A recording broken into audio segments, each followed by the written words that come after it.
मेरे घर की बाउंड्री, मेरे खेत की बाउंड्री या मेरे संरक्षण में जमीन उसकी बाउंड्री मैं करूं कि न करूं ये मेरी मर्जी है। लेकिन जिस दिन बाउंड्री में करना चाहूं उसको दुनिया की कोई ताकत रोक नहीं सकती। क्योंकि यहाँ के जिला कलेक्टर स्वयं मुसलमान यूडी खान साहब, ये कहने में कोई आपत्ति नहीं, अधिकारी की कोई जाति नहीं होती न धर्म होता है, लेकिन यहाँ के जिला कलेक्टर ने सब कुछ ताक में रख करके एक धर्म विशेष का, अपनी जाति के, अपने समुदाय का संरक्षण करने के लिए यहाँ के लाखों लाखों लोगों की धार्मिक भावनाओं को ठेस पहुंचाने के लिए एडीएम को भेजा, एडिशनल एसपी को भेजा और वो तारों की जो बाढ़ थी या जो बाउंड्री है उसको कटवाया जो ठीक नहीं था। मैं बधाई देना चाहता हूं यहाँ के जागरूक लोगों को, जागरूक राजनेताओं को, जागरूक धार्मिक नेताओं को और जागरूक जनता को, जागरूक सामाजिक कार्यकर्ताओं को। उन्होंने खुलकर इसका विरोध किया। मजबूरन प्रशासन को, कलेक्टर को अपनी किरकिरी होती देखकर खुद एमएलए को जाकर के वहां नाक रगड़नी पड़ी और कहना पड़ा कि यहां 1 इंच भी जमीन राय माता जी की जो जमीन है किसी को नहीं देंगे, कोई रास्ता नहीं निकलेगा। और जो इस पर जिन लोगों ने मकान बना लिए हैं, जो स्थायी अस्थायी एस्टेटमेंट कर लिया है, उसको भी 1 महीने से पहले हम हटा देंगे। लेकिन मुझे बहुत दुख के साथ कहना पड़ रहा है कि प्रशासन लगभग मुकर रहा है और उस जो अस्थायी ढांचा बना लिए हैं जिन लोगों ने, उनको नहीं हटा रहा है। ये एक तरह से हिंदुओं के साथ ज्यादती है, अत्याचार है, अनाचार है, जिसको किसी भी कीमत पर बर्दाश्त नहीं किया जा सकता है। मित्रों, जिला कलेक्टर महोदय को शमशान घाट की भी चिंता करनी चाहिए थी, तो कब्रिस्तान की भी चिंता करनी चाहिए। लेकिन लगातार कब्रिस्तान आवंटन में इनकी रुचि है, होना चाहिए, मुझे कोई ऐतराज नहीं है। लेकिन कब्रिस्तान का किसी भी जमीन पर कहीं भी जाकर के आवंटित कर दो और फिर वहां झगड़े हों और ये मजे लें, ये ठीक नहीं। उसका एक उदाहरण है आपका घुमाना और शायद रसोड़ा कोई जगह है वहां है। ये लगातार इस प्रकार का जो कर रहे हैं वो ठीक नहीं है। मेडिकल कॉलेज के लिए भी जमीन का आवंटन होना है, लेकिन जिला कलेक्टर के लिए मेडिकल कॉलेज प्राथमिकता का नहीं है, उनके लिए कब्रिस्तान प्राथमिकता के हैं। और इसलिए कब्रिस्तानों के जमीन आवंटन में उनके पास समय है, लेकिन मेडिकल कॉलेज के लिए जमीन आवंटन के लिए उनके पास समय नहीं है। मैं समझता हूं एक कैसे जिला कलेक्टर हैं, मैं कहता हूं एक क्षण भी पद पर रहने लायक नहीं है, क्योंकि ये लोगों की धार्मिक भावनाओं को भड़काने का और हिंदू समाज को अपमानित करने का लगातार षड्यंत्र कर रहे हैं, जो ठीक नहीं है। अशोक जी गहलोत साहब, सरकार तो बच जाएगी तुम्हारी, लेकिन भगवान तुमको माफ नहीं करेगा। जिस प्रकार से तुम इन गुंडों से लोगों को लुटवा रहे हो वो ठीक नहीं है। गहलोत साहब, आप तो कहते नहीं धर्मनिरपेक्ष है, हम लोग सबको संरक्षण देते हैं, फिर हिंदुओं के साथ और अनुसूचित जाति के लोगों के साथ जो हिंदू समाज का एक अभिन्न अंग है, उनसे जातियां क्यों हो रही? संरक्षण दीजिए गहलोत साहब, इनको मरवाए मत, पिटवाए मत, इनसे अत्याचार अन्याय मत होने दीजिए, ये आपसे मेरा आग्रह है।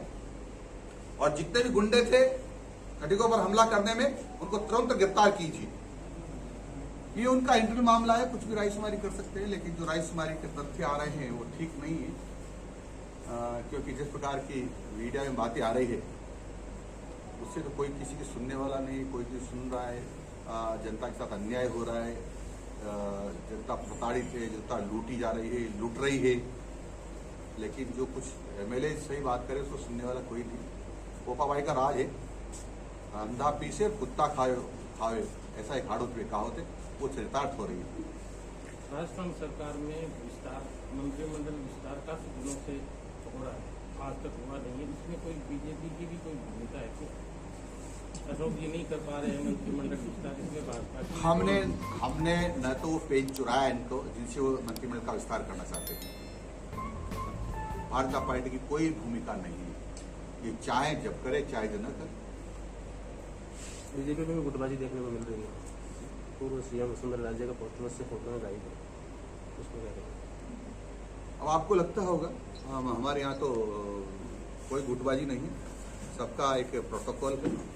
भारत सरकार ने भारतीय पार्टी ने निश्चित किया हुआ है कि किसका फोटो लगना चाहिए, किसका फोटो नहीं लगना चाहिए और कौन कहाँ बैठना चाहिए। आज भी जैसे मैंने मीटिंग ली, हम तो कई बार तो परंपरा रहती है कि 40-40 लोग मंच पर बैठ जाते हैं, लेकिन जो ठीक कायदा है तो एक सीमित लोग मंच पर बैठना चाहिए, वो सीमित लोगों से मीटिंग की। अब कोई इसका दूसरा अर्थ लगाए तो गलत बात है। बीजेपी नेता रोहिताज शर्मा को पार्टी से निकाला गया है, उसको क्या? पार्टी तो मदन दिलावर को भी निकाल सकती है यदि अनुशासनहीनता करेंगे तो। नहीं, उनका आरोप है कि आपसी रंजिश के कारण निकाला गया है।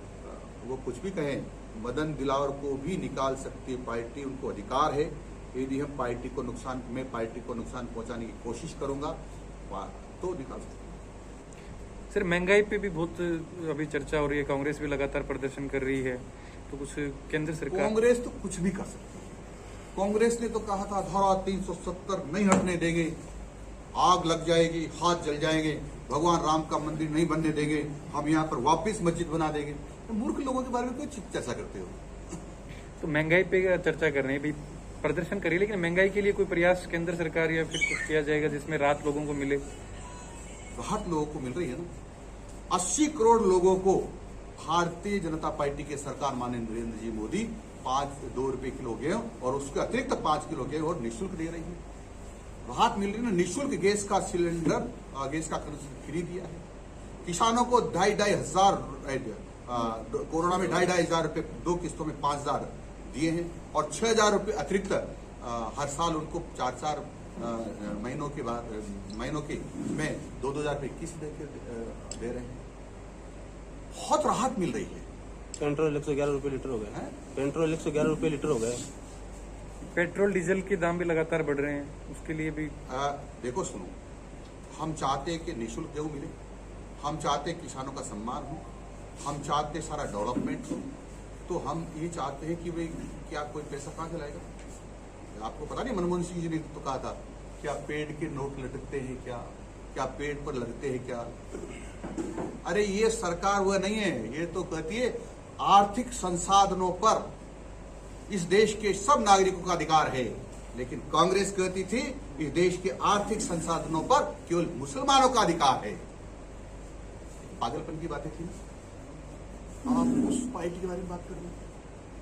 दिलावर जी, पेट्रोल इतना ज्यादा महंगा हो गया, उस पर क्या कहेंगे आप? पेट्रोल पे तो मोदी सरकार ने पैसे बढ़ा लिए, ले लिए, लेकिन खाद्य सामग्री में जो तेल आता है उसके 200 रुपए किलो हो गए। इसकी क्या गरीब जनता क्या जवाब दे?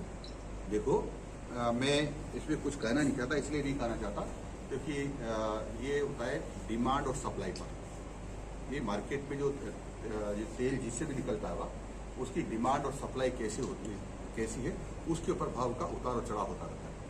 तो 2 रुपए किलो जो गेहूं मिलते हैं जनता को, तो फिर 4 रुपए किलो तेल भी मोदी जी से दिलवाओ। आप मांग करिए, हो सकता है आपका सुझाव, हम तो आपको सलाह आपका सुझाव अच्छा लगे दीजिए। उनका तो पोर्टल आम आदमी के लिए खुला हुआ है, उस पर आप सुझाव दीजिए।